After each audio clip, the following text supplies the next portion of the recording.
I stood on the porch with my single suitcase at my feet, watching my daughter-in-law's face twist into something I didn't recognize anymore.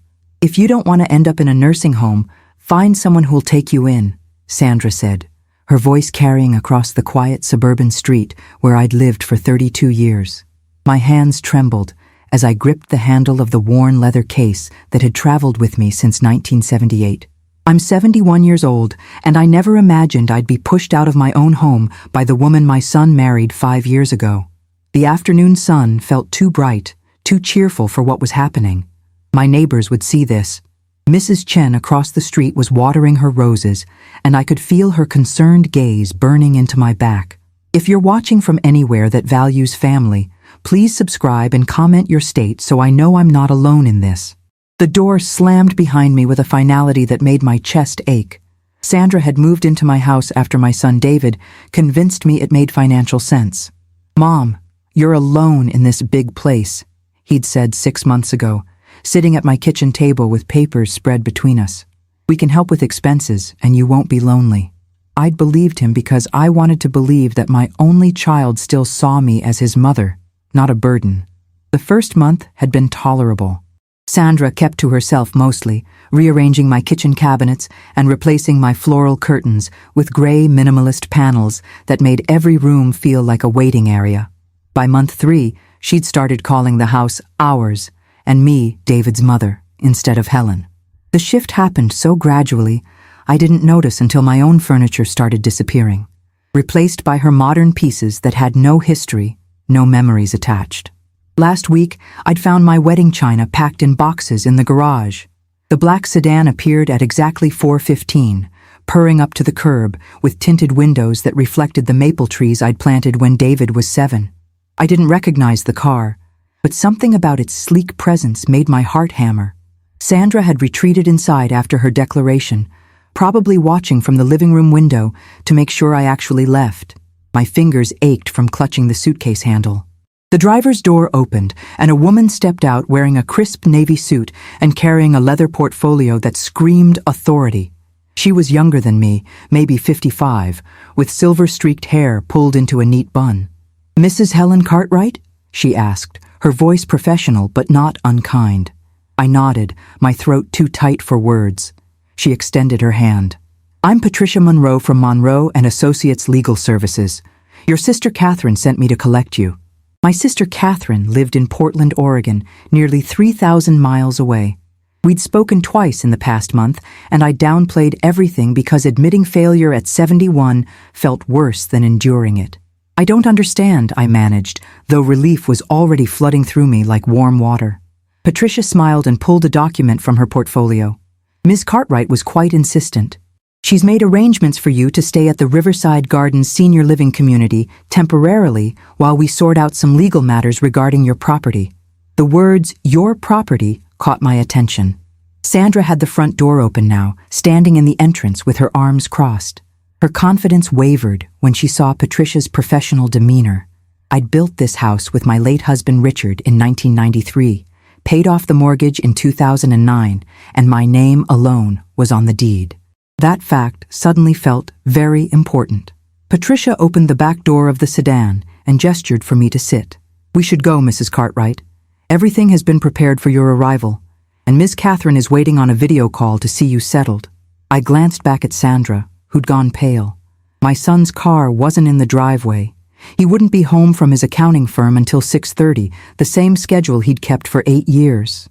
Sandra took a step forward, her mouth opening to say something, but Patricia intercepted with a pleasant smile that didn't reach her eyes. "If you're Mrs. Sandra Cartwright, you'll be receiving official correspondence within 48 hours. I suggest you consult with legal representation." The words hung in the air like a verdict. I climbed into the car, and the leather seat felt more comfortable than anything in my own house had felt in months. Patricia closed my door with a gentle click.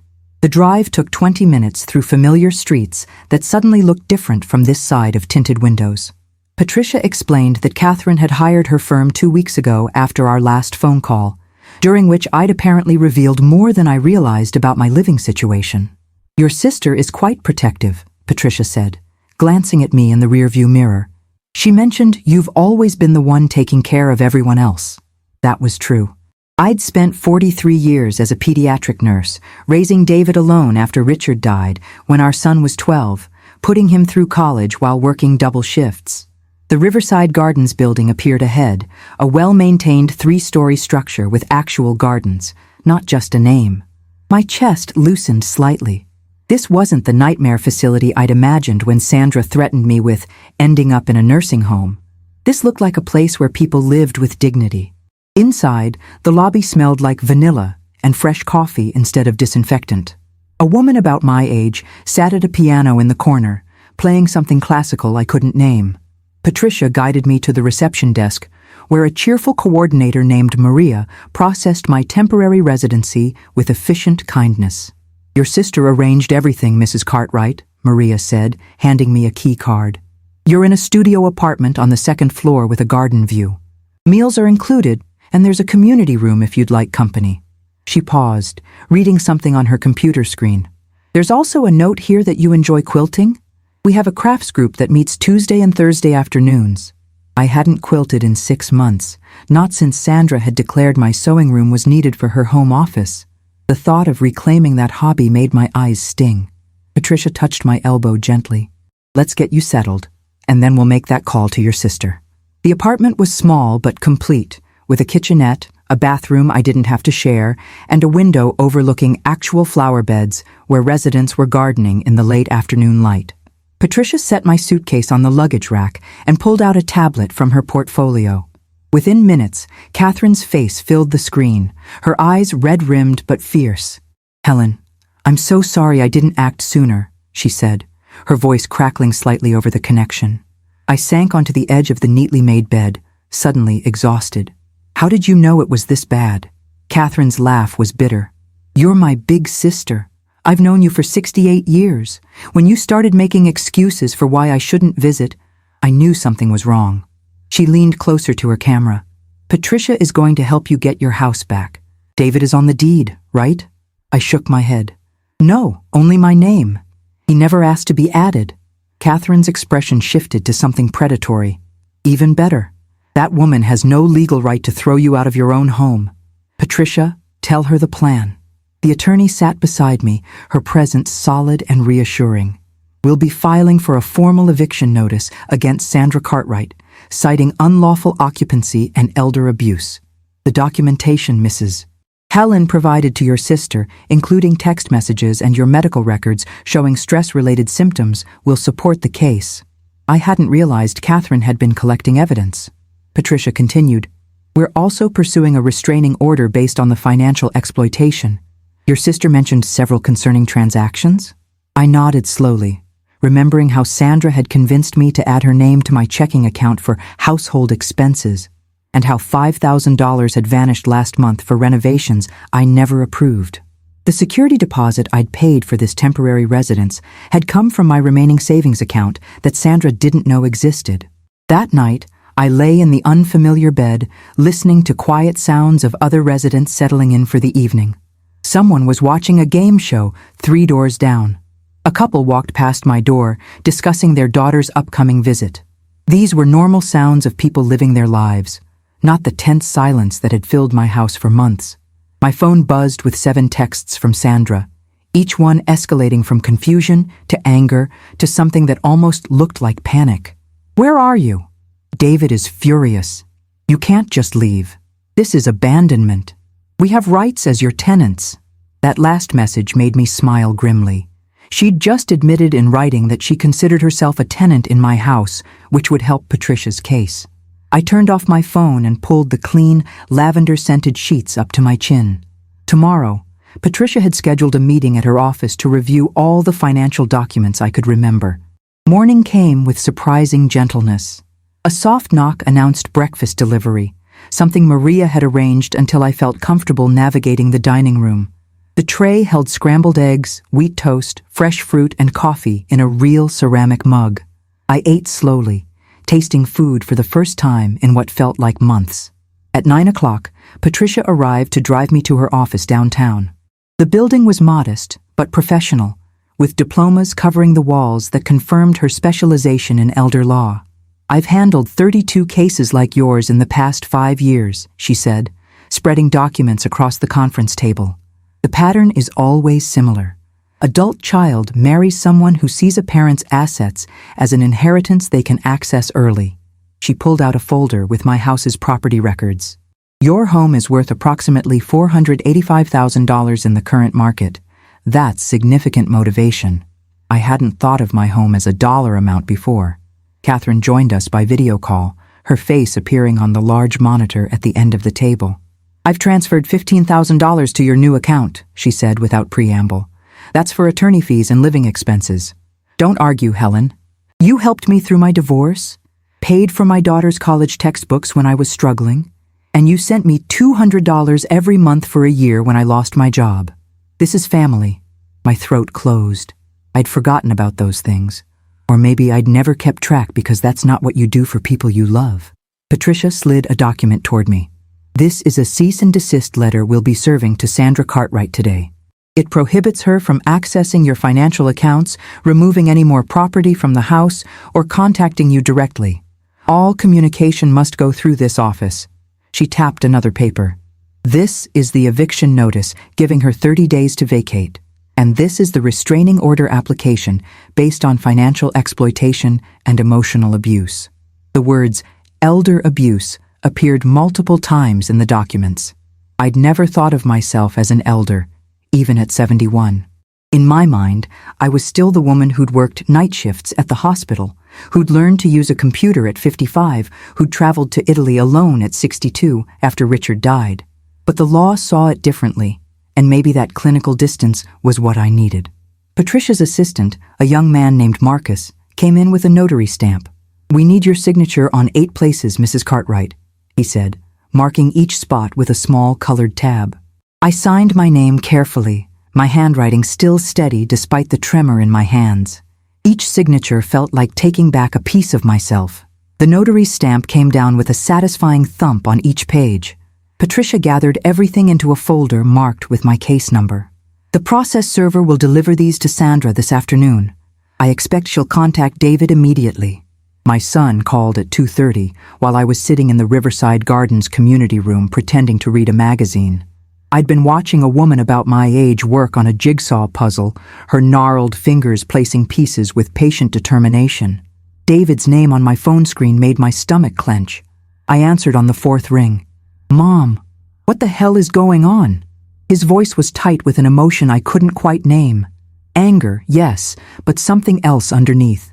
Fear, maybe. "I'm staying at a senior living community temporarily," I said, keeping my voice level. "I was asked to leave my house rather forcefully yesterday, so your Aunt Catherine arranged alternative housing." Silence stretched between us. Finally, he said, "Sandra told me you just walked out, that you left without saying anything, and now you're trying to evict her. Mom, she's my wife." The word "she" carried more weight than "you're my mother" ever seemed to anymore. "I'm not trying to evict her, David. I am evicting her. It's my house. My name is on the deed. Not yours, and certainly not hers." I watched the puzzle woman find a corner piece, her face lighting up with quiet triumph. "She told me I needed to find someone else to take me in if I didn't want to go to a nursing home." Those were her exact words before she pushed my suitcase out the door. David's breathing was audible over the phone. "That's not what happened. She said you were talking about selling the house and moving to one of those places, and she was just trying to help you plan." The revision of history was so smooth, it almost sounded believable. Almost. "David, she has texts admitting she considers herself a tenant. She's accessed my checking account without permission and spent $5,000 on renovations I never approved. I have documentation of everything." My voice cracked slightly on the last word. "I'm your mother." "How did we get here?" He didn't answer for a long moment. When he spoke again, his voice was quieter, more like the boy I'd raised. "I didn't know about the money. Sandra handles our finances, and she said the renovations were approved. She showed me a text from you. A text I'd never sent, clearly. "I'm emailing you screenshots of our actual conversation history," I said. "You'll see what she really said to me. And David, I need you to understand something. I'm not doing this to hurt you. I'm doing this because I have a right to live in my own home without being treated like an inconvenient piece of furniture that needs to be moved out. The puzzle woman looked up and caught my eye, giving me a small nod of solidarity. She'd probably heard her share of difficult conversations in this room. David sighed, the sound heavy with something that might have been regret. I'll look at the messages, but Mom, Sandra is pregnant. We were going to tell you next month. The world tilted slightly. A grandchild. The first one. The news should have filled me with joy, but instead I felt a cold calculation settle over me. This was why Sandra had been so aggressive about claiming the house. She wanted space for a nursery, wanted control of the property before a baby arrived, and complicated things. Congratulations, I managed, and I meant it despite everything. That doesn't change property law, David. It doesn't give her the right to my home or my bank account. He was quiet. Can we meet? Just you and me, without lawyers or Sandra. Tomorrow, maybe? I glanced toward the hallway where Patricia had told me to route all contact through her office. But this was my son, and some things couldn't be negotiated through attorneys. Tomorrow at 11. There's a coffee shop called Merrick's 2 blocks from here. Come alone and actually listen to what I have to say. He agreed, and we ended the call. I felt hollowed out and strangely relieved at the same time. That evening, I joined the quilting group that Maria had mentioned. 6 women ranging from about 65 to 80 gathered in a well-lit room with 3 large tables covered in fabric and supplies. A woman named Dorothy, who had to be near 80, was working on an intricate star pattern in blues and greens. First time? She asked, patting the chair beside her. I nodded and sat down, my hands itching for the familiar feel of fabric and thread. I used to quilt all the time. Life got in the way for a while. Dorothy handed me a square of butter yellow cotton and a needle already threaded. Life does that. I stopped for 15 years while I took care of my husband through his Alzheimer's. Started again 6 months after he passed, and my hands remembered what my brain had forgotten. She showed me the pattern she was following, a complicated design that would take months to complete. The trick is to just start, 1 stitch at a time. I made 12 stitches before my eyes blurred with tears. Dorothy didn't comment, just pushed a box of tissues closer and kept working on her own squares. The other women talked quietly around us about their grandchildren, upcoming doctor appointments, the new physiotherapist who was apparently very good-looking and very patient. Normal complaints and joys of normal lives. Nobody asked why I was crying into a piece of yellow fabric at 7 o'clock on a Thursday evening. By the time the group wrapped up at 8:30, I'd completed 2 squares, imperfect, but mine. Dorothy caught my arm as I was leaving. Whatever you're going through, honey, you're in the right place to get through it. This is a good community. We take care of our own. She pressed a small fabric bundle into my hands. Scraps for your next session. The good thing about quilts is they're made of pieces that broke off from something else. Still beautiful. Sleep came easier that night, my fingers slightly sore from the needlework. I dreamed of Richard, which hadn't happened in months. In the dream, we were young again, painting the house's bedroom the color I'd wanted, despite the decorator's advice. It's your house, Helen, Dream Richard said, his voice exactly as I remembered. Nobody gets to tell you what color your walls should be. I woke at 6 feeling more rested than I had in half a year. The morning routine here was becoming familiar. Breakfast arrived at 7:30, giving me time to shower and dress in clothes I'd actually chosen instead of rushing to stay out of Sandra's way. Today, I put on the teal blouse Richard had always said brought out my eyes, paired with my good black slacks.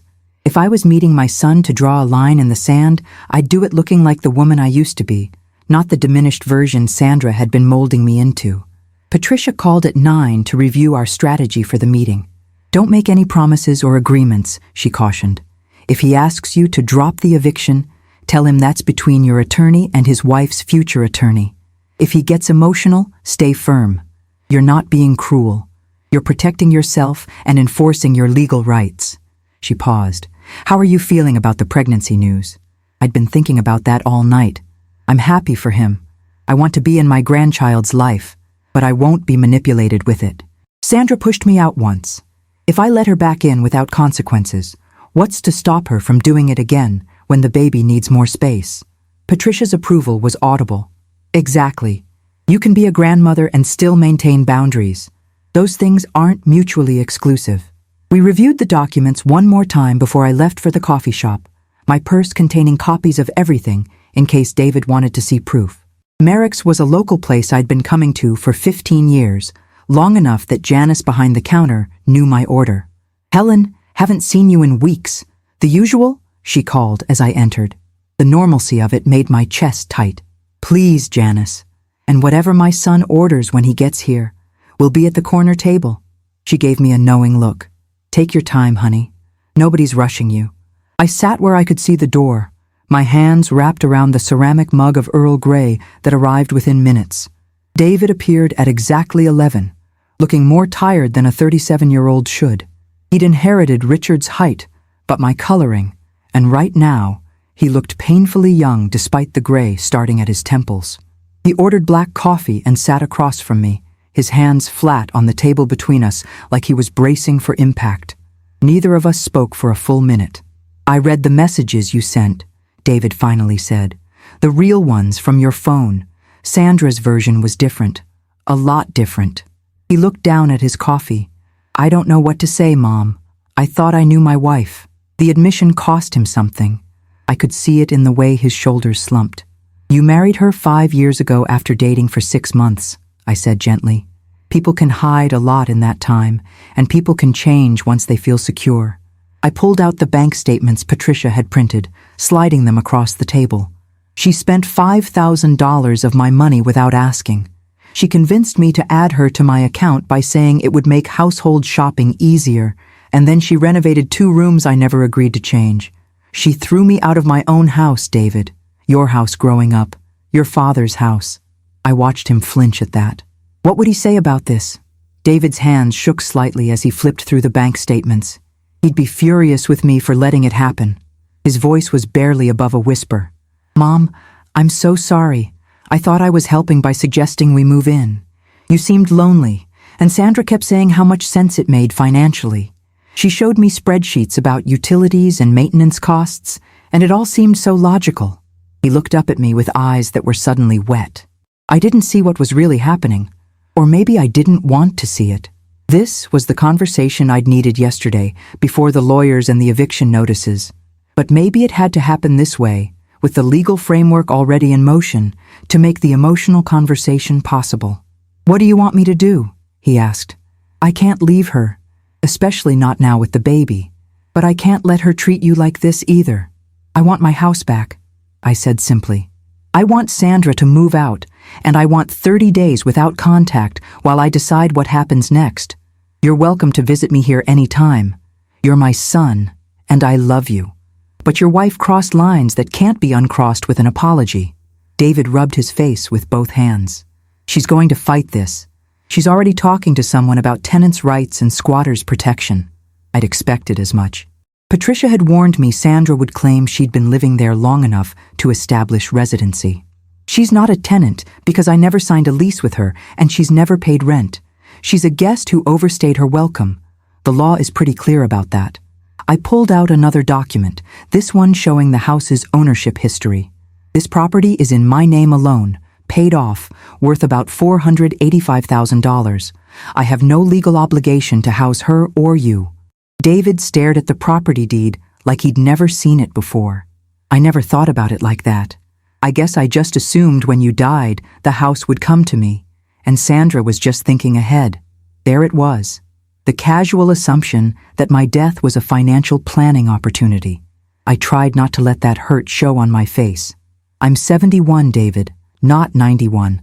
I could live another 20 years, and I intend to live them in my own home on my own terms." I softened my voice slightly. "You'll inherit what I choose to leave you when that time comes.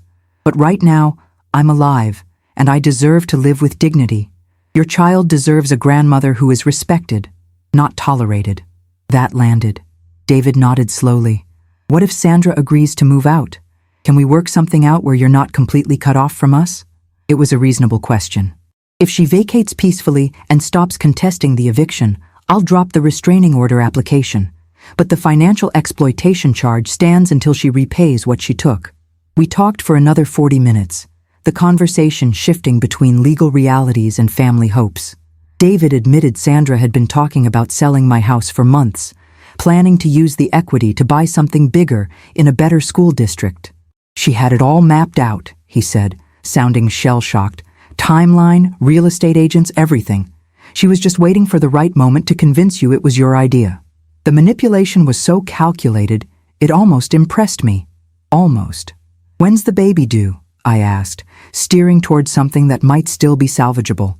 His face lit up despite everything. March 15th. We found out last month. It's a girl. A granddaughter.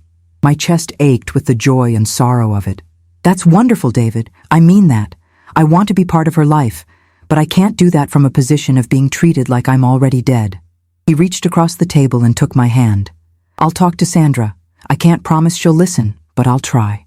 That afternoon, I met with Patricia to debrief the coffee shop conversation. She listened carefully, taking notes on a yellow legal pad. He's trying to play mediator, which is natural. But the law doesn't negotiate based on emotions or family dynamics. She pulled out a timeline. The eviction notice was served yesterday. Sandra has until November 20th to vacate. If she contests, we'll have a court date within 2 weeks of her filing. Given your documentation, I'd put our chances at 95%. Those were good odds, but they still left room for disaster. What happens if she refuses to leave even after a court order? Patricia's expression hardened. Then the sheriff's department removes her forcibly and changes your locks. It's unpleasant, but it's effective. Most people fold before it gets to that point. She tapped her pen against the pad. The pregnancy complicates things emotionally, but not legally. A judge might give her additional time to find housing, but she won't be allowed to stay. The quilting group that evening was a welcome distraction. Dorothy had brought in a stack of vintage fabric squares from the 1950s, each one a time capsule of floral prints and geometric patterns that nobody made anymore. These were my mother's, she explained, running her fingers over a pink and gray abstract print. She died 30 years ago, and I've been saving these for the right project. I think a group quilt might be it, something we can display in the common room. The idea caught fire immediately. Each woman started sketching designs, debating color placement and pattern combinations. I found myself drawn to a square of butter yellow dotted Swiss that matched the piece I'd worked on 2 days ago. That's cheerful, commented a woman named Susan, who was newer to the group. Reminds me of my kitchen curtains in my first house.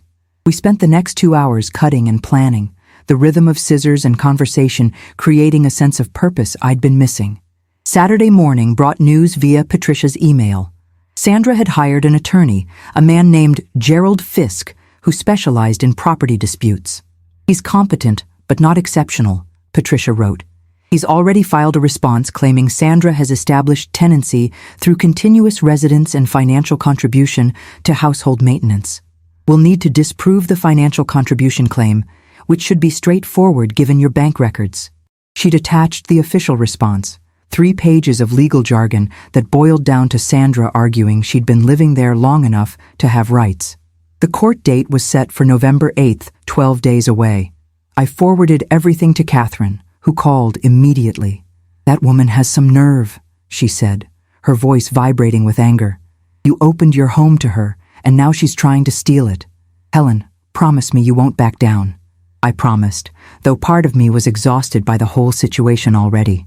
Fighting took energy I wasn't sure I had. David called that evening, his voice strained.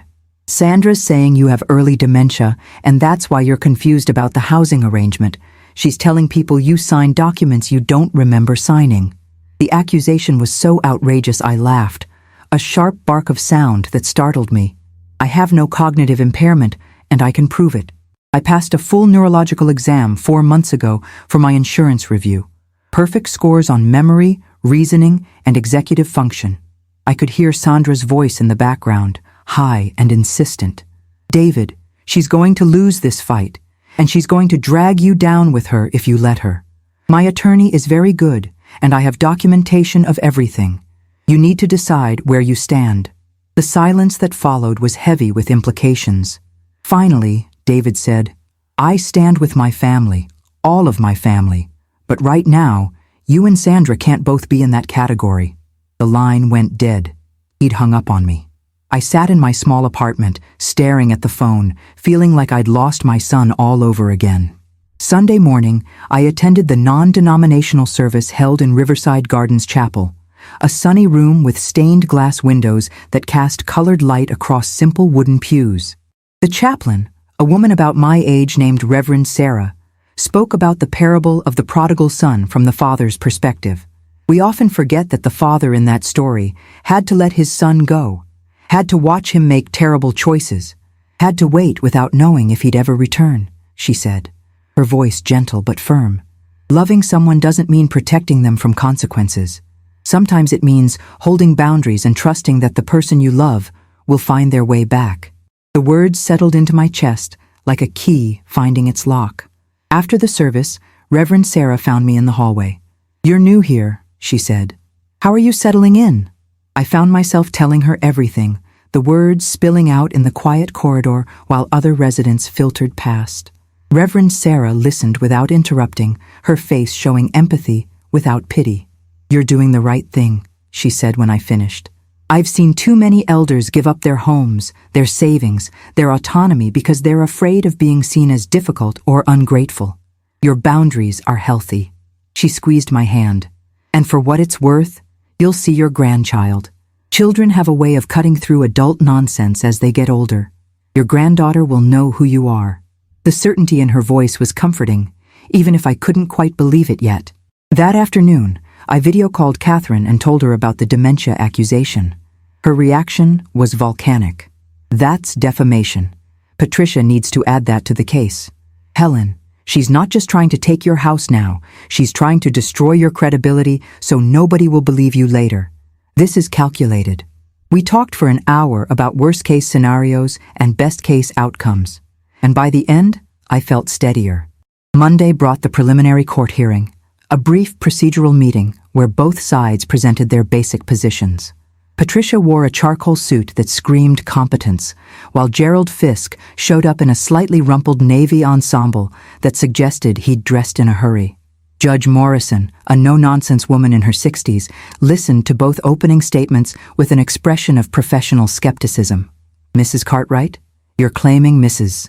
Sandra Cartwright has no legal right to remain in your property located at 173 Maple Drive?" Patricia stood. "That's correct, Your Honor. My client owns the property outright.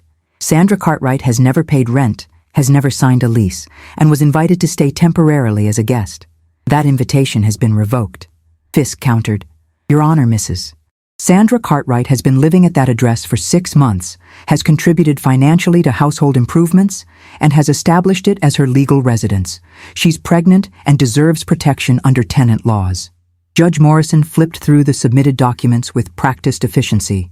"I see bank statements showing withdrawals but no evidence of rental payments. Mr. Fisk, can you demonstrate actual rental payments made by your client?" Fisk shuffled papers, looking increasingly uncomfortable. "The contributions were made in the form of groceries, utilities, and home improvements, Your Honor. We have receipts." Patricia stood again. "Your Honor, those receipts show purchases made with my client's own money, withdrawn from an account Mrs. Sandra Cartwright accessed without proper authorization. We have documentation showing the account owner, Mrs. Helen Cartwright, did not approve these expenditures. This isn't contribution, it's theft." The word hung in the courtroom air. Fisk's face reddened. "That's a serious accusation without criminal charges filed." Patricia smiled thinly. "We can certainly file those charges if it would help clarify the situation." Judge Morrison held up her hand. "Let's stay focused. Mrs. Cartwright, you'll need to provide testimony about the account access authorization. Mr. Fisk, you'll need actual proof of rental payments, not just receipts for spending someone else's money." The hearing continued for another 20 minutes, establishing timelines and evidence requirements. Judge Morrison set the full hearing for November 8th and issued a temporary order preventing Sandra from removing any more property or accessing my financial accounts. Mrs. Sandra Cartwright may remain in the residence until the hearing date, but she is prohibited from changing locks, removing items belonging to Mrs. Helen Cartwright, or interfering with the property in any way, the judge announced. Mrs. Helen Cartwright has the right to enter her own property with 24 hours' notice to retrieve personal belongings. That was something at least. Patricia gathered her materials with obvious satisfaction. That went well, she murmured as we left the courtroom. The judge sees through Fisk's nonsense. Outside, I saw David sitting on a bench in the hallway. He looked terrible, like he hadn't slept in days. Sandra was noticeably absent. "Can we talk?" he asked, standing as we approached. Patricia excused herself to make calls, leaving David and me in a quiet corner of the courthouse hallway. "Sandra's furious," he said without preamble. "She says you're trying to make her homeless while she's pregnant. She's telling everyone you've lost your mind, and I need to get you evaluated." I kept my voice level. "I have medical documentation proving my cognitive function is perfect. What I don't have is patience for being slandered by someone who stole from me and threw me out of my own house." David flinched. "She didn't steal. She thought she had permission." I pulled out my phone and showed him the text messages again, the ones where I'd explicitly asked about the $5,000 and Sandra had deflected. "She knew what she was doing, David, and now she's doubling down instead of apologizing and making it right." He stared at the messages for a long time. "I don't know what to believe anymore. She's my wife, but you're my mother, and everything's falling apart." "You believe the evidence," I said firmly. "Bank statements don't lie. Text messages don't lie. Property deeds don't lie. Everything else is just noise." I softened my tone slightly. "David, I'm not trying to hurt you or your child. I'm trying to protect myself and establish that I'm not a doormat to be walked on until I die and leave you a convenient inheritance. If Sandra respects the court's decision and moves out peacefully, we can work on rebuilding some kind of relationship, but that's her choice to make." He rubbed his eyes with the heels of his hands, a gesture I remembered from his childhood when he was overwhelmed.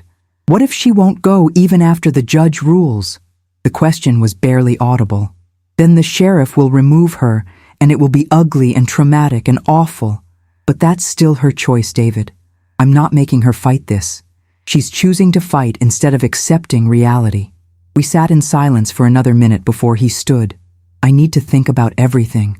That evening, Dorothy invited me to her apartment for tea, a space filled with photographs and quilts that spoke of a life fully lived.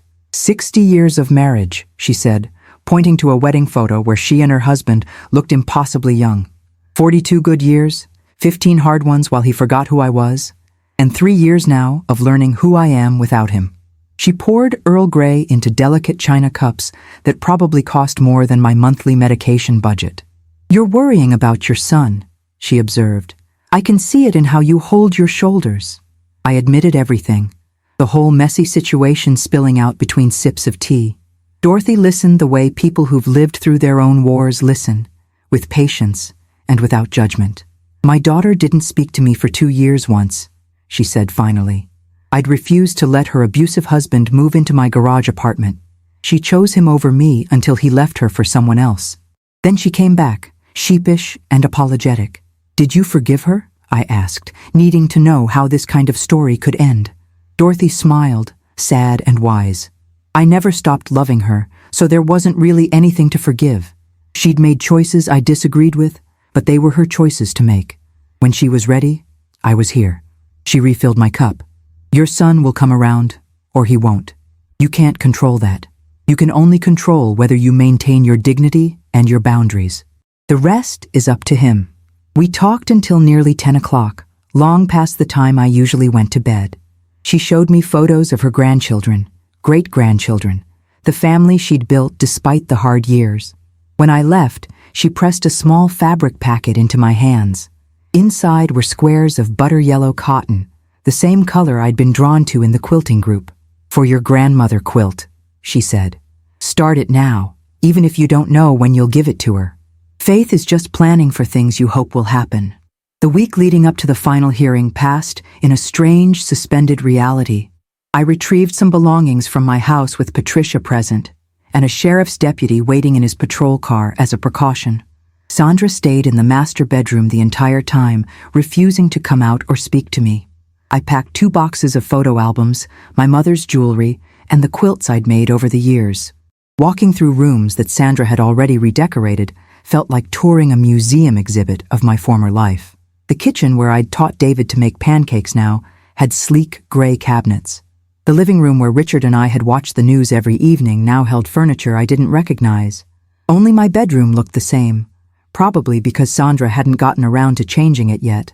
I took my time packing, touching things that held memories, saying quiet goodbyes to spaces that might not be mine much longer, despite the legal fight. David helped carry boxes to Patricia's car, moving with mechanical efficiency and not meeting my eyes. "The nursery's going to be in the guest room," he said suddenly, like he needed to fill the silence with something. Sandra picked out yellow wallpaper with little ducks. I thought about Dorothy's butter yellow fabric squares waiting in my apartment. "Yellow's a good choice," I said neutrally. He set down a box and turned to face me. "Mom, if you win this case and Sandra has to leave, where are we supposed to go? We can't afford anything in this neighborhood, and we'd planned to save money living here until the baby came." The naked fear in his voice was hard to hear. "David, you're 37 years old with a good job. You can rent an apartment like millions of other young families. You're not entitled to my house just because it would be convenient." The words came out harsher than I'd intended, but they needed to be said. He nodded slowly. "I know. I just thought family helped each other." "Family does help each other," I agreed. "But help doesn't mean sacrifice everything until there's nothing left of yourself. I helped raise you, put you through college, supported you when you needed it. Now I'm asking for the basic respect of being allowed to live in my own home. That's not unreasonable." Patricia appeared in the doorway, checking her watch meaningfully. We were running out of time before Sandra could claim we were harassing her. I picked up the last box, my arms straining slightly under the weight. David reached out and took it from me. "Let me," he said quietly. We loaded everything in silence, and then I stood on the porch one more time, looking at the house I'd built with Richard. "I'll see you in court," I told David. He nodded and went back inside.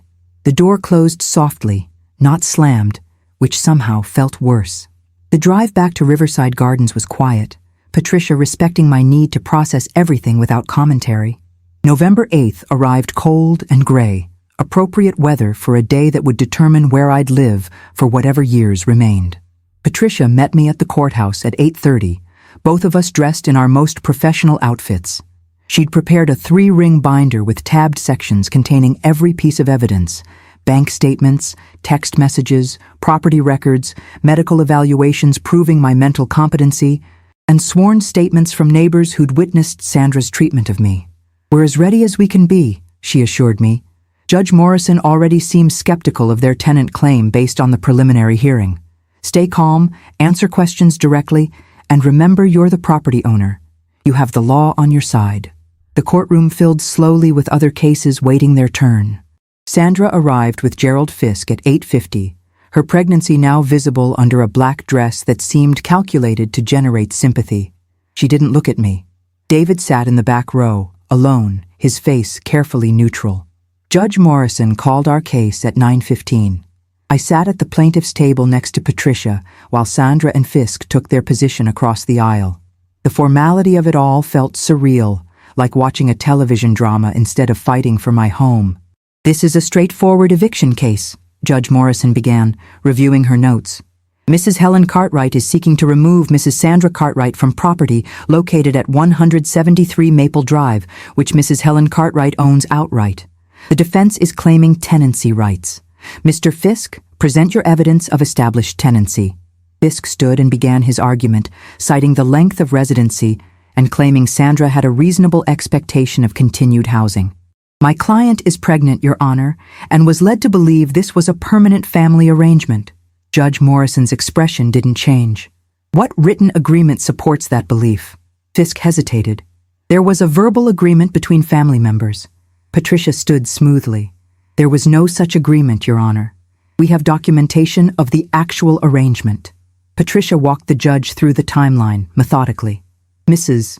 Helen Cartwright, age 71, has owned this property since 1993. The mortgage was paid off in 2009. Her son, David Cartwright, married Sandra Cartwright 5 years ago. 6 months ago, David Cartwright suggested he and his wife move into Mrs. Helen Cartwright's home to, quote, help with expenses and keep her from being lonely. No lease was signed. No rent has ever been paid. Mrs. Helen Cartwright's bank records show no incoming payments from either David or Sandra Cartwright. She placed the bank statements in front of the judge. What the records do show are withdrawals totaling $5,200 made by Sandra Cartwright for renovations Mrs. Helen Cartwright never approved. We have text messages where my client explicitly asks about these expenditures, and Mrs. Sandra Cartwright deflects and refuses to provide receipts or justification. The judge studied the documents while Fisk objected weakly about family dynamics and verbal understandings. Your Honor, the most telling evidence is this, Patricia continued, pulling out a printed screenshot. On October 20th, Mrs. Sandra Cartwright sent a text message to Mrs. Helen Cartwright stating, and I quote, "We have rights as your tenants." This admission demonstrates that even Mrs. Sandra Cartwright recognized she was at best a tenant, not a co-owner or permanent resident. However, tenancy requires a lease and rental payments, neither of which exist here. Judge Morrison read the text message transcript twice. Mr. Fisk, this is your client's own words, establishing she viewed herself as a tenant. Do you have any evidence of rental payments to support a tenancy claim? Fisk shuffled through his papers desperately. The contributions were in kind, Your Honor. Groceries, household maintenance, improvements to the property. Patricia didn't wait to be called on. Made with Mrs. Helen Cartwright's money, Your Honor. The receipts Mr. Fisk referenced in the preliminary hearing were for purchases made using funds withdrawn from my client's account without proper authorization. This isn't contribution. It's unauthorized spending. Judge Morrison sat back in her chair, her decision already forming in her expression. Mrs. Helen Cartwright, please take the stand. I stood on legs that felt steadier than I'd expected and was sworn in. Patricia asked me questions we'd rehearsed, but my answers were purely truthful. Yes, I'd invited my son and daughter-in-law to stay temporarily. No, we'd never discussed rent or a lease. Yes, I'd added Sandra to my checking account for household shopping convenience. No, I'd never approved the $5,000 in withdrawals for renovations. Mrs. Cartwright, can you tell the court what happened on October 20th? Patricia asked.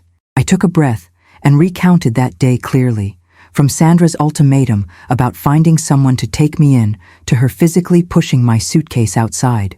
She told me if I didn't want to end up in a nursing home, I needed to find somewhere else to go. Those were her exact words. My voice didn't shake. The courtroom was absolutely silent. Fisk's cross-examination was brief and ineffective. Mrs. Cartwright, isn't it true you're 71 years old and might have misunderstood your daughter-in-law's intentions? I looked him directly in the eye. I'm 71, not incompetent. I spent 43 years as a pediatric nurse, which required sharp cognitive function and decision-making skills. I passed a comprehensive neurological evaluation 4 months ago with perfect scores. I understand exactly what happened. I was told to leave my own house by someone who had no legal right to make that demand. Fisk tried another angle. Isn't it true you feel threatened by the pregnancy and your son's shifting priorities? Patricia objected before I could answer, but Judge Morrison overruled it and let me respond. I'm delighted about the pregnancy. I want to be a grandmother. What I don't want is to be treated like an inconvenient obstacle to my son's wife's real estate ambitions. My feelings about becoming a grandmother are separate from my rights as a property owner. Fisk called Sandra to the stand, which Patricia had predicted would be a mistake. Sandra wore a carefully composed expression of wounded dignity as she was sworn in. Mrs. Cartwright, please tell the court about your living arrangement, Fisk began. Sandra's voice was soft, practiced. My mother-in-law seemed so lonely after my father-in-law passed away. We moved in to care for her and make sure she was safe. The house is quite large, and we were worried about her managing it alone. The lies were delivered so smoothly, they almost sounded believable. Did you ever pay rent? Fisk asked. We contributed to household expenses constantly, groceries, repairs, improvements. We must have spent $10,000 or more. The number had suddenly doubled. Patricia stood for cross-examination, and I saw Sandra's confidence waver slightly. Mrs. Cartwright, you testified you spent approximately $10,000 on household expenses. Can you provide receipts totaling that amount? Sandra hesitated. I don't keep every receipt. Groceries, gas, that sort of thing. But you provided receipts for the renovations, correct? The ones totaling $5,200? Patricia's voice was pleasant, almost conversational. Sandra nodded. Yes, those I kept. Patricia pulled out the bank statements again. These receipts show purchases made with Mrs. Helen Cartwright's debit card using her account, which you had access to for household shopping. Is that correct? Sandra's face began to flush. She gave me permission to use the account. Patricia nodded. For household shopping, yes. Did she specifically authorize $5,200 in renovations? The silence stretched. She said the house needed updating. Sandra finally answered, not answering the question at all. Did she authorize those specific expenditures? Yes or no? Patricia pressed. Not in writing, Sandra admitted, but it was implied. Judge Morrison's expression said everything about how that answer had landed. Patricia continued. On October 20th, you sent a text message stating, "We have rights as your tenants." Were you paying rent like a tenant would? Sandra's lawyer should have objected, but he sat silent. No, but we lived there for 6 months. Living somewhere doesn't establish tenancy without a rental agreement and payment of rent, Patricia said calmly. Did you at any point sign a lease with Mrs. Helen Cartwright? Sandra shook her head, looking increasingly desperate. We're family. We didn't need formal agreements. Patricia's expression was sympathetic, but firm. Mrs. Cartwright, please tell the court what you said to Mrs. Helen Cartwright on October 20th before pushing her suitcase outside. Fisk objected, leading question. But Judge Morrison overruled it. Sandra's jaw tightened. I suggested she might be happier in a community setting where she'd have more support and socialization. Patricia pulled out the text message again. Your exact words, according to the testimony we've heard, were, if you don't want to end up in a nursing home, find someone who'll take you in. Is that accurate? Sandra glanced at her attorney, then at David sitting in the back. I may have said something like that in frustration. She was being difficult about the renovations. That admission sealed it. Judge Morrison's expression shifted from neutral to decided. The judge called for closing arguments, but they felt like formality at this point. Fisk argued about family obligations and pregnant women needing stable housing. Patricia countered with property rights and elder abuse. I sat quietly, watching my son's face in the back row as he processed his wife's testimony. When Judge Morrison finally spoke, the courtroom went absolutely still. This case is straightforward despite attempts to complicate it with emotion and family dynamics. Mrs. Helen Cartwright owns the property in question outright. No lease exists. No rent has been paid. Mrs. Sandra Cartwright's own text messages establish she viewed herself as a tenant at best, and tenancy requires payment of rent, which has not occurred. Furthermore, the evidence shows Mrs. Sandra Cartwright made substantial withdrawals from Mrs. Helen Cartwright's bank account without explicit authorization, spent those funds on unauthorized renovations, and then demanded Mrs. Helen Cartwright vacate her own property. This constitutes financial exploitation and emotional abuse of a vulnerable adult, regardless of whether criminal charges are filed. Judge Morrison continued, her voice carrying the weight of legal authority. Mrs. Sandra Cartwright is hereby ordered to vacate the premises at 173 Maple Drive within 15 days. She may take her personal belongings and any property she can prove she purchased with her own funds, but all renovations made with Mrs. Helen Cartwright's money remain with the property. The $5,200 in unauthorized withdrawals must be repaid within 60 days, or Mrs. Helen Cartwright may pursue civil remedies for recovery.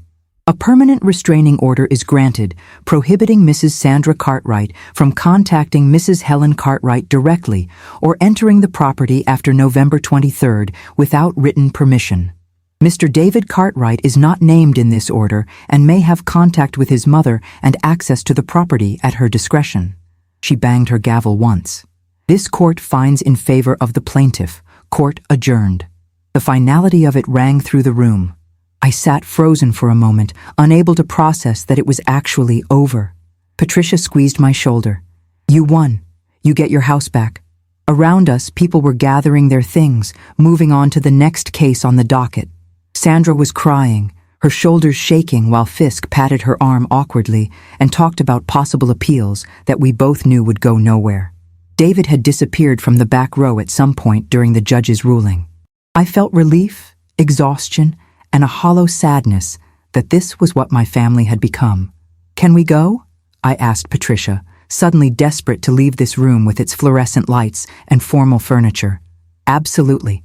The written order will be filed today, and I'll have copies delivered to both parties.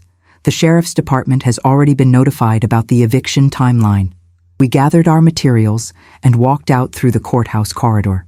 Outside, the gray morning had given way to weak November sunshine. I stood on the courthouse steps and breathed deeply, tasting freedom and victory and loss all mixed together. The drive back to Riverside Gardens felt different than the drive there.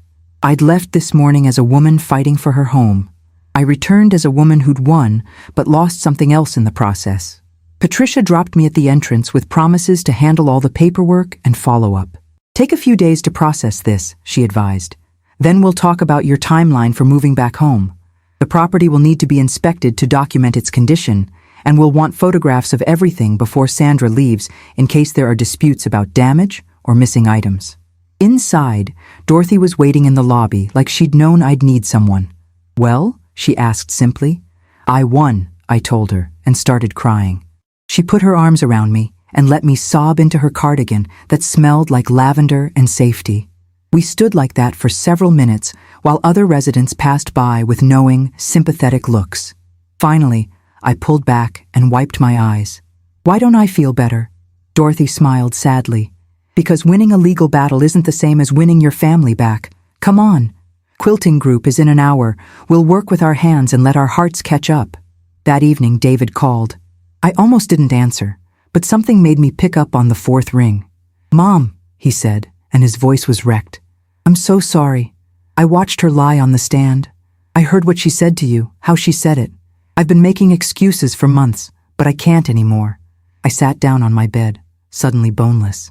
"Where are you?" I asked. "Sitting in my car outside a Best Western, where Sandra and I are staying until we find an apartment. She's furious with me for not defending her more aggressively. She says I chose you over my own wife and child." He laughed, but it had no humor in it. "Maybe I did. Maybe I should have months ago." We talked for over an hour, David apologizing and me accepting without quite forgiving yet, because forgiveness takes time and trust has to be rebuilt with actions, not words. He asked if he could visit me at Riverside Gardens. I said yes. He asked if I'd still want to be in the baby's life. I said absolutely. He asked if Sandra would ever be welcome in my house again. I said I didn't know, and that was the truth. The 15 days passed faster than I expected. Patricia arranged for a moving company to help me return home, though I didn't have much to move from my small apartment. The quilting group threw me a small going-away party, presenting me with a lap quilt they'd made in secret using butter yellow squares as the centerpiece. "For your granddaughter," Dorothy said, her eyes suspiciously bright. "Pass it down when the time is right." I held the quilt, feeling the weight of their care stitched into every seam. Reverend Sarah stopped by with a blessing for my home, a simple prayer about peace and new beginnings. Catherine called daily, celebrating the victory and already planning a Christmas visit. "I want to see this house I helped you keep," she announced, "and I want to meet your quilting friends who've been taking such good care of my sister." The support from people who'd known me less than a month was overwhelming. They'd seen me at my lowest and helped me stand back up. November 23rd arrived cold and clear. Patricia met me at the house with the sheriff's deputy who'd overseen Sandra's departure 2 days earlier. "She left without incident," the deputy reported. "Took her belongings and some furniture she claimed was hers. We documented everything." I walked through my house with Patricia and a professional photographer she'd hired, documenting the state of every room. The renovations Sandra had made were actually quite nice, which made everything more complicated emotionally. The gray kitchen cabinets were quality, the new living room furniture was tasteful. She'd spent my money, but she'd spent it well. The guest room that was supposed to become a nursery sat empty except for one wall of yellow duck wallpaper, half installed and abandoned. I stood in that room for a long time, thinking about the granddaughter who would never live here, at least not in the way David and Sandra had planned. Patricia found me there. "You okay?" she asked, just grieving what could have been. I admitted. If she'd been different, if this had all been different. The house felt simultaneously familiar and foreign, as I moved back in over the next week. I kept some of Sandra's renovations because replacing them felt wasteful, but I slowly reclaimed spaces to reflect my taste again. The floral curtains went back up in the living room. My wedding china returned to the dining room cabinet. Richard's favorite reading chair, which Sandra had relegated to the garage, found its place by the fireplace again. Dorothy helped me rearrange furniture, bringing a practical eye and gentle companionship. "This is a good house," she said, running her hand along the mantel where photos of David at various ages stood watch. "It has love in its bones. The bad stuff that happened here doesn't change that." She was right. I could feel Richard's presence in the way the afternoon light came through the kitchen window, in the creaky third step on the stairs, in the garden he'd planted that still bloomed every spring despite years of my sporadic care. Sandra had lived here 6 months. I'd lived here 32 years. Her brief occupation couldn't erase that history. David visited for the first time in early December, arriving alone with a nervous expression and a bag of my favorite coffee beans as a peace offering. We sat in the living room, the same room where he'd sat 6 months ago, convincing me to let them move in. "The apartment Sandra and I found is small, but okay," he reported. 2 bedrooms, so there'll be space for the baby. It's in Riverside, about 20 minutes from here. We talked carefully around difficult topics at first, discussing practical things like his job and the pregnancy milestones. Finally, he said, "She wants to see you, Sandra. She says she's sorry and wants to apologize." I sipped my coffee, considering. I'm not ready for that yet. Maybe after the baby is born, we can work towards something civil for your daughter's sake. But David, I need you to understand that my relationship with you is separate from any relationship I may or may not have with Sandra. You're my son. That doesn't change. But she violated my trust in ways that can't be fixed with a simple apology. Christmas approached with its complicated mix of joy and sorrow. Catherine flew in as promised, staying in my guest room and filling the house with her particular brand of chaotic affection. We cooked together, went to Riverside Gardens for the community Christmas concert, and stayed up late talking like we'd done as girls. "You're different," she observed one night over wine and cookies. "Stronger, maybe. Or maybe just more willing to be strong out loud." I thought about that. I spent so much of my life trying to be what other people needed. The good wife, the good mother, the helpful nurse. Somewhere in there, I forgot I was allowed to have boundaries. Catherine raised her glass. To boundaries and sisters who enforce them with legal documentation. We clinked glasses, laughing. David joined us for Christmas dinner, still without Sandra, who was apparently spending the holiday with her mother in Pennsylvania. The 3 of us sat around my dining room table, and it felt both incomplete and exactly right. Some families break and reform into new shapes. Maybe that was okay. The baby arrived on March 12th, 3 days early. David called at 6 in the morning, his voice high with excitement and terror. "It's a girl, 7 pounds, 4 ounces, Grace Elizabeth Cartwright." I sat up in bed, my heart hammering with joy. "That's beautiful. How's Sandra?" He hesitated. "Tired, scared. She asked if you'd come meet Grace. Not today, but soon. She says she has things she wants to say to you." I agreed to visit in 2 days, giving Sandra time to recover and myself time to prepare emotionally. When I arrived at the hospital with a hand-quilted blanket featuring butter yellow squares, I found Sandra propped up in bed, looking exhausted and younger than her 32 years. The baby was sleeping in a clear bassinet beside her. "Mrs. Cartwright," Sandra said formally, then stopped.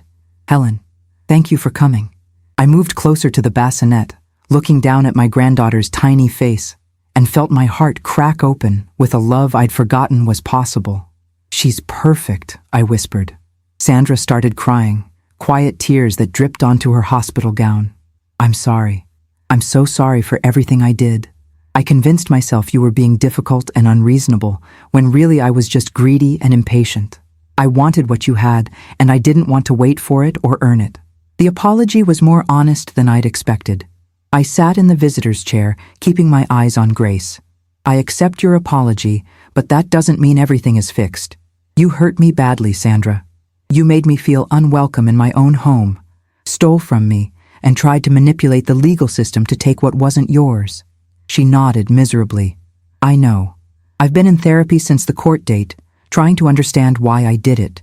My therapist says I have control issues stemming from my own childhood. That's not an excuse, just an explanation. We talked for an hour while David hovered nervously, and Grace slept on, oblivious to the adult complications surrounding her arrival. I didn't promise forgiveness or easy reconciliation, but I did agree to supervised visits and slowly rebuilding trust for Grace's sake. The months that followed were a careful dance of boundaries and grace. I saw Grace weekly, usually at my house with David present, occasionally with Sandra there too under strained but civil circumstances. Sandra repaid the $5,200 in monthly installments, each check arriving with a brief note apologizing again. I saved the notes in a folder, documentation of accountability and change. Grace grew from a tiny newborn into a chubby baby with Richard's eyes and my own stubborn chin. I made her quilts and crocheted blankets, sang her songs I'd sung to David, and marveled at how someone so small could carry so much hope. Dorothy met her in April during a visit to my house for tea and immediately declared Grace had an old soul. "She's been here before," Dorothy pronounced, with the certainty of someone who'd lived 80+ years. "This one's going to keep you on your toes." I believed her. Grace had a way of looking at you that suggested she understood far more than an infant should. By summer, Sandra and I had achieved something resembling functional relationship. Not friendship, not the mother-daughter bond she'd once pretended we had, but a working arrangement built on mutual respect for boundaries and shared love for Grace. She brought Grace to visit in June, the first time she'd been back to the house since the eviction. I watched her look around at the changes I'd made, reclaiming my space, and saw acceptance rather than resentment in her expression. "It looks good," she said quietly. "It looks like you." That felt like progress. We sat in the garden Richard had planted, Grace on a blanket between us, and talked about sleep schedules and teething and all the normal concerns of new parenthood. The legal battle and the hurt feelings didn't disappear, but they receded enough to let other things grow. David watched us from the kitchen window, and I could see the relief on his face. Maybe we'd never be the family he'd envisioned, but we were finding a version that could work. The quilting group at Riverside Gardens continued to be my anchor, even though I no longer lived there. I drove over every Tuesday and Thursday afternoon, bringing stories of Grace and working on projects that kept my hands and heart occupied. We'd started a new quilt for the community room, a massive undertaking featuring squares from every current resident's favorite fabrics. My contribution was the butter yellow dotted Swiss that had seen me through the hardest days. "This is where I found myself again," I told the group, stitching my square into the growing pattern. Dorothy nodded approvingly. "And now you're helping others find themselves. That's what community does. We hold mirrors up for each other until we remember who we are." It was true. 3 new residents had joined since I'd left, all of them navigating their own complicated family situations. I shared my story when it seemed helpful, offering proof that you could set boundaries and survive the aftermath. You could lose and win simultaneously.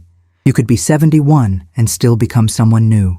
August brought my 72nd birthday and a small party at my house with Catherine flying in again, the quilting group, David's family, and a few neighbors who'd witnessed my lowest point and celebrated my recovery. Mrs. Chen from across the street brought her famous dumplings and pulled me aside. "I'm glad you fought," she said simply. "I watched that woman push you out, and I didn't know what to do. But I'm glad you found people who knew how to help." Her honesty was refreshing. People often don't intervene in family situations, uncertain of boundaries and rights. "If it happens to someone else on this street, you'll know now," I told her. "Sometimes people need someone to witness and validate what they're experiencing." She promised she would, and I believed her. The party lasted until evening, filled with laughter and stories and Grace's delighted squeals as she discovered her own toes. Looking around my living room at the mix of people who'd become my chosen family, I felt something settle in my chest. Peace, maybe, or just the confidence that I could handle whatever came next. The symbolic object that had threaded through my entire ordeal turned out to be that worn leather suitcase, the one I'd gripped on the porch while Sandra told me to find someone else to take me in. I'd kept it in my closet after moving back home, unable to discard it but uncertain what to do with it. In September, I finally pulled it down and examined it properly. Inside, Tucked into an inner pocket I'd forgotten existed, I found a letter Richard had written me years ago, before his death. "My darling Helen," it read in his distinctive slanted handwriting. "If you're reading this, I'm gone, and you're sorting through old things wondering what to keep. Keep your strength, keep your kindness, but never let anyone convince you that being kind means being a doormat. You taught me that when you stood up to my mother about how we'd raise David. You were right then, and whatever situation you're facing now, trust your judgment. You're the strongest person I know. Love always, Richard." I sat on my bedroom floor and cried, the letter clutched in both hands. That evening, I called Patricia, who'd become more friend than attorney in the months since the trial. "I found something Richard wrote," I told her. "A reminder that I've always had the strength to set boundaries. I just forgot for a while." Patricia listened as I read the letter aloud, then said, "You know what this means? You didn't become strong because of what Sandra did. You reclaimed strength you already had. There's a difference." She was right. The eviction hadn't created my courage. It had forced me to remember it existed. I framed Richard's letter and hung it in my bedroom where I'd see it every morning. A daily reminder that kindness and boundaries could coexist. The suitcase itself I donated to a women's shelter, hoping it might help someone else escape a difficult situation and find their way to safety. Dorothy approved of the symbolism. "Full circle," she said. "It carried you out, and now it'll carry someone else to where they need to go." The poetry of that satisfied something in my soul. Grace's first birthday in March was celebrated at my house, a chaotic gathering of both families that would have been unthinkable a year ago. Sandra helped me set up decorations, moving carefully around each other's boundaries. David grilled in the backyard while Catherine entertained Grace with increasingly elaborate peekaboo games. My living room filled with the sound of family, complicated and imperfect and real. I watched Sandra take photos of Grace with the butter yellow quilt Dorothy's group had made, saw her glance at me with something like gratitude, and nodded back with cautious acceptance. We'd never be best friends. The hurt had been too deep, the violation too fundamental. But we could be grandparent and parent, united in love for a child who deserved better than our conflict. As I cut the birthday cake, I thought about Judge Morrison's ruling, Patricia's fierce advocacy, Catherine's unwavering support, and the quilting group's gentle wisdom. I'd needed all of them to remember who I was. Now I could be that person for Grace, teaching her through example that women could be kind and strong simultaneously. The nursing home threat that had started this entire ordeal seemed almost laughable now, standing in my own home surrounded by people I'd chosen and who'd chosen me back. I wasn't someone who needed to be taken in by reluctant family members. I was a woman with resources, education, community, and the legal right to determine my own future. If I ever did need assisted living someday, it would be my choice, made on my terms, with my dignity intact. But that day was far in the future, if it came at all. Right now, I was 72, healthy, engaged with life, and helping raise a granddaughter who would grow up knowing her grandmother as someone who fought for herself. That legacy felt more important than any inheritance I might leave. Grace would learn that love didn't mean accepting mistreatment, that family required mutual respect, and that it was never too late to reclaim your voice. Those lessons were worth more than real estate or bank accounts. As the party wound down and guests departed with leftovers and promises to see each other soon, I stood in my kitchen washing dishes alongside Dorothy, who'd stayed to help clean up. "You did good, Helen," she said, drying a plate with my dish towel. "The whole messy journey, start to finish. You did exactly what you needed to do." I thought about where I'd been a year ago, standing on this porch with a suitcase, feeling like my life was ending. I thought about the fear and uncertainty, the legal battles and hard conversations, the slow reconstruction of family on terms I could live with. "I had help," I told Dorothy. "I couldn't have done it alone." She smiled and hung the towel on its hook. "Nobody does anything alone, honey. That's what you learned. Not how to be strong by yourself, but how to be strong with others. How to ask for help and accept it. How to build community instead of just surviving in isolation." She was right. The real victory wasn't winning my house back.